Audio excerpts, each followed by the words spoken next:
Ure wari munini wa Rais Rigathi Gachagua norotete thirikari ni kiria kwathira kuri na njama ya kumurita moyo. Gachagua ari athira nkurukia mabisa igana ni baratumitwe ni thirikari kumukabira ntere cia Gatanga, akiuga ikurari na njama ya kumugerera thumu ya chemical iria iringi muraga Kworota ndene ya mieri 3. Gachagua nonokete kinya gukirithana na thirikari nyuma ya miario yawe ati gukagia ndoa nyuma ya ithurano bia 2027 kethira ithurano bibi bitethithwa na mbere neyota nendhuranirite riboti iji.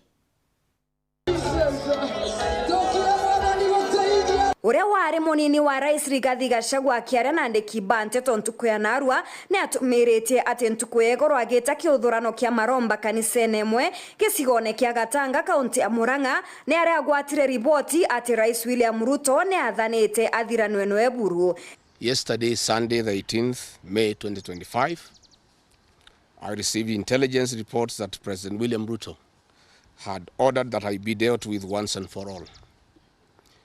And since the goons sponsored by the state on several occasions had failed, police and other state security agencies had to come in.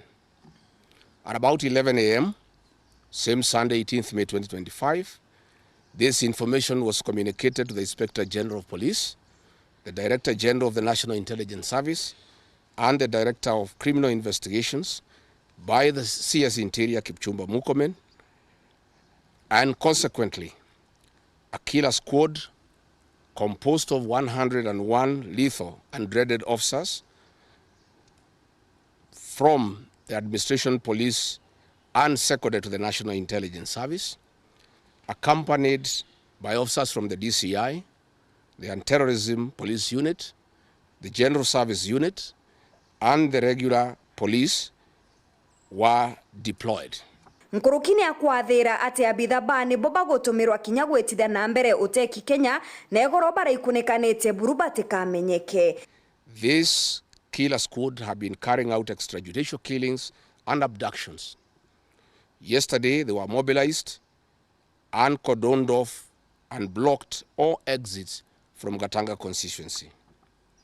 This squad was armed to the teeth and hooded and with masks to conceal their identity because of the heinous acts they wanted to commit on us. This is despite that there are existing guidelines from the High Court that officers should be in uniform and not conceal their identity. Kurukina umborete kurina abitha bareba kumugwata mbaru ni bubara muithurire mubango jorabanga netu kenda wena bangi bekirwa mpene. At about 2:30 p.m., we received further intelligence from the deployed patriotic officers who are not in agreement with the information that they had clear instructions to plant arms and weapons in our convoy to provide evidence to arrest us and get evidence that they could charge us with in court. Netete na mbere gutariria bura mubango jojo rari gutumirwa kumutwikithia kinya kionje. After about 30 minutes, the killer squad was joined by their counterparts who are highly trained in the use of biological weapons. Their instructions were to poison me through inhaled chemicals that would paralyze my brain within 3 months. This was the intent and the purpose of the whole operation. My team and I sought alternative routes as guided by the deployed security personnel, majority of whom are our supporters and opposed to what is going on.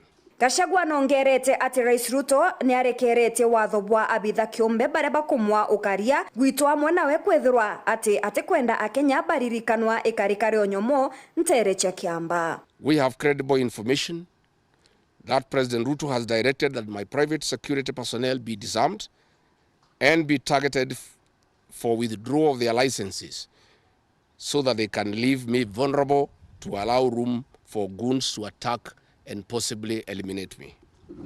President William Ruto has expressed ungovernable anger that the state-sponsored goons are being overpowered by my private security personnel who are licensed gun holders. President Ruto is furious that the people of Kenya have not forgotten about the Kiambaa church massacre, where children and women were tortured in the 2000 and 7 and stroke 8 post-election violence, and is unhappy that I keep on reminding the people of Kenya of the heinous act. Ni arikirite moroto jwa wetu gutigira Rais Ruto akathana mukondo jumwake no jugeta na mbere. Let me assure the planners of this violence that you will not stop the cause of the people of Kenya. The one-term movement and the DCP party popularity will not be stopped and will not be slowed down. The cause to liberate Kenya is not about Rigathi Gachagua. All the leaders with me. Wasting time and resources to stop me is a zero-sum game. Maureen Kinya, Wero TV.